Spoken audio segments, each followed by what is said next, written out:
Tezkor xabar: Aviasales.uz aviachiptalarini 40% gacha tejash yo'llarini bilib oldi.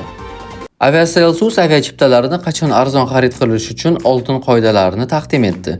Yozgi ta'tilingizni rejalashtirmoqchi bo'lsangiz, hozir chiptalarni odatdagidan arzonroq sotib olish uchun eng qulay payt. Masalan, O'zbekistondan Turkiyaga safar uchun parvozdan 41 kun oldin xarid qilingan chiptalar sayohatdan bir hafta oldin sotib olinganga qaraganda 21% ga arzonroq. BAA uchun esa 59 kun oldin xarid qilinsa 41% ga arzonroq bo'ladi.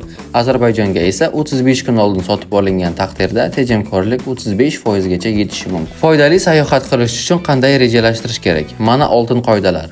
Yozda chet elga uchmoqchi bo'lsangiz, parvozdan 3-6 hafta oldin, aniqrog'i MDH mamlakatlariga 10-20 kun oldin, kurort mamlakatlariga esa qanchalik erta bo'lsa, shunchalik yaxshi. Kuzda 3-4 hafta oldin, qishda esa 1-1,5 oy oldindan rejalashtirgan ma'qul. Narxlarning o'zgarishini qo'lda kuzatib borish qiyin. Shu bois Aviasales.uz saytida foydali maslahatlar bor.